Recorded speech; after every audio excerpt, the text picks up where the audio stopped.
കുറിച്ച് പറഞ്ഞു. അവരും എന്റെ നിലപാടിനെ ശരിവെക്കുകയായിരുന്നു. പിന്നെ അച്ചപ്പം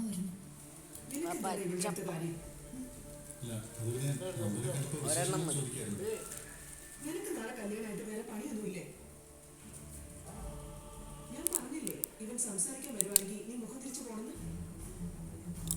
നിങ്ങൾ തമ്മിൽ സംസാരിക്കുന്നത് എനിക്ക് ഇഷ്ടമല്ല.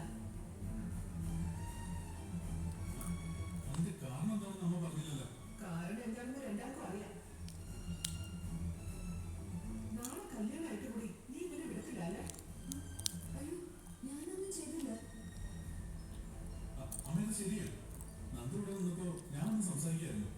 അങ്ങനെ സംസാരിക്കാൻ വരുമ്പോ ഇവള് നിന്നോടൊന്നും സംസാരിക്കാതെ മുഖം മാറ്റി പൊയ്ക്കോണം. ഇവളോട് ഞാൻ പ്രത്യേകം പറഞ്ഞതാ കല്യാണത്തിന് നീ വന്നാ മതിയെന്ന്. പിന്നെ ഇന്ന് തന്റെ കാര്യം ഉണ്ടായിരുന്നോ?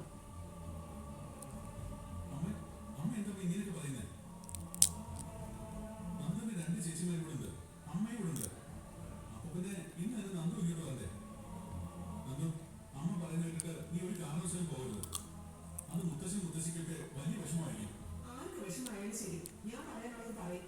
നീ വാ എവിടെ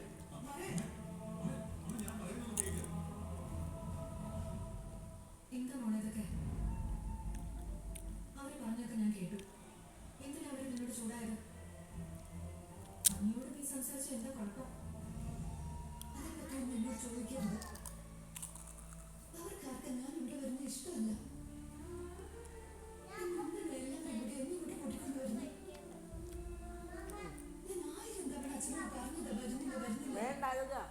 എന്നിട്ട് സമ്മതിച്ചില്ല. നാളെ കല്യാണമല്ലേ മോളെ, ഇനി പകൽ കഴിഞ്ഞിട്ട് പോയാൽ മതി. പക്ഷെ അവരിങ്ങനെയൊക്കെ സംസാരിക്കേണ്ട കാരണം എന്താ? അതേപ്പറ്റി സംസാരിക്കാൻ താല്പര്യമില്ല ചേച്ചി. എന്നോടൊന്നും ചോദിക്കരുത്. ശരി, എന്നാ ചോദിക്കാനുള്ള മറ്റു സ്ഥലങ്ങളുണ്ടല്ലോ, അവരോട് ഞാൻ ചോദിച്ചോളാം.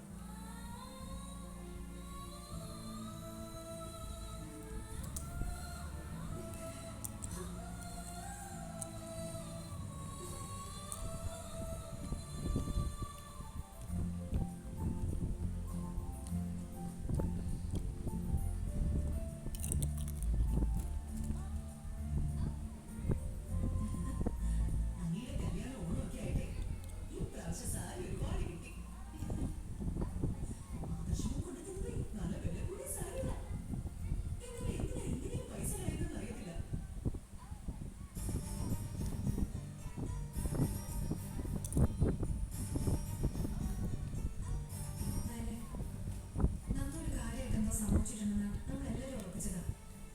എന്നാ നമ്മുടെ കാര്യം ആരും പറഞ്ഞില്ല. അതിന് നന്ദുമായിട്ട് എന്തെങ്കിലും അടുപ്പുണ്ടോ? എന്താ രണ്ടാളൊന്നും മിണ്ടാത്തെ?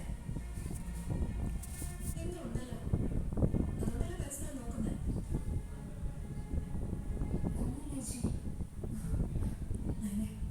ഇപ്പൊ നന്ദുവിനോട് ജാനകിയുമായി സംസാരിക്കുന്ന കേട്ടിട്ടാണ് ഞാൻ വരുന്നത്. അവരുടെ സംസാരം എനിക്കത്ര പന്തിയായിട്ട് തോന്നിയില്ല. ഇതിനു മുമ്പൊക്കെ അവർക്ക് നമ്മളോട് വലിയ ഇഷ്ടമായിരുന്നല്ലോ, പ്രത്യേകിച്ച് നിന്നോട്. ഇന്നിപ്പോ അതല്ല സ്ഥിതി. നിന്നെ പോലെ അവർ ശത്രുവായിട്ട് കാണാം. നന്ദു നേരത്തെ ഇവിടെ വന്നിട്ട് പിണങ്ങിപ്പോയത് പോലും അല്ലെങ്കിൽ അമ്മ കാരണമാണെന്ന് എനിക്ക് സംശയമുണ്ട്. അതേപോലെ നീ അതൊക്കെ കളയണം. അങ്ങനെ കളയാൻ എനിക്ക് പറ്റില്ല. നിങ്ങൾക്കൊക്കെ സത്യം അറിയാമെങ്കിൽ അത് പറഞ്ഞാലെന്താ? ഇനിയിപ്പോ പറഞ്ഞു കഴിഞ്ഞാൽ അനേക അമ്മയോട് പോയി ചോദിക്കും എന്തോ ഞാൻ നന്ദുവിനെ കുറ്റപ്പെടുത്തുന്നതെന്ന്.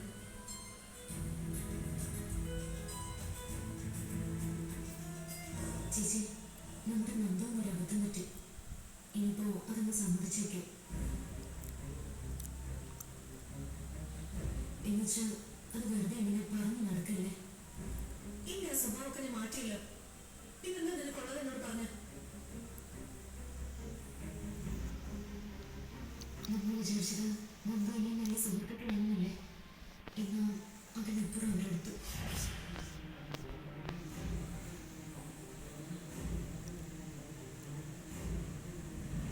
നന്ദുവിന്റെ സ്വഭാവം ചേച്ചിക്ക് അറിയാലോ.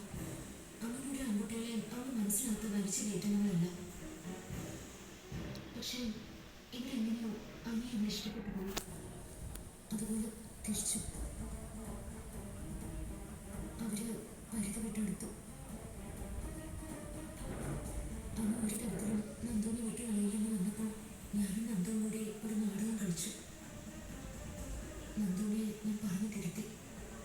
അതിനുശേഷം നന്ദു അനിയോട് കൂടുതൽ അടുപ്പൊന്നും കാണിച്ചിട്ടില്ല.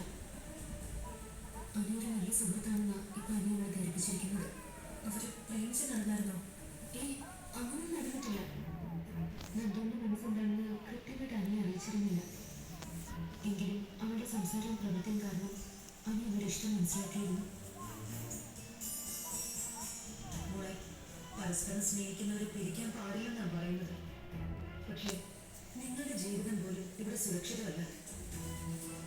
പിന്നെ നന്ദുവിനെ കൂടി ഇങ്ങോട്ട് കൊണ്ടുവരണമെന്ന് ഞങ്ങൾ പറയണോ മോളെ? ഒരിക്കലും പറയരുത്. ഇവൾക്ക് കിട്ടിയത് നല്ലൊരു ഭർത്താവിനാ. പക്ഷെ എന്റെ ജീവിതം എപ്പോഴും അങ്ങോട്ടും ഇങ്ങോട്ടൊന്നും പറഞ്ഞ് നിൽക്കുക. അനി ആദർശത്തെ പോലെ നല്ലവനാ. എങ്കിലും നന്ദു ഈ വീടിന്റെ മരുമകളായിട്ട് വരുമെന്ന് പറഞ്ഞാൽ ഇവിടെ ആരും അതിനെ സപ്പോർട്ട് ചെയ്യില്ല. അവരുടെ മുത്തശ്ശനും മുത്തശ്ശിയും പോയി.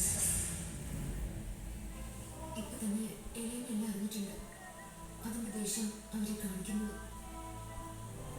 നന്ദുവിനോട് ആങ്ങളായിട്ട് കാണുന്നെന്ന് പറഞ്ഞെങ്കിലും അവൾക്ക് എപ്പോഴും നല്ല വിഷമമുണ്ടല്ലോ. അത് എന്നെ കാണാതിരിക്കും. ആദ്യമായിട്ട് അവരുടെ മനസ്സിൽ കയറിയ ആളാണ്. അതുകൊണ്ട് അവനെ ഇനി മനസ്സിൽ നിന്ന് എടുത്തു കളയാൻ കുറച്ച് ബുദ്ധിമുട്ടായിരിക്കും.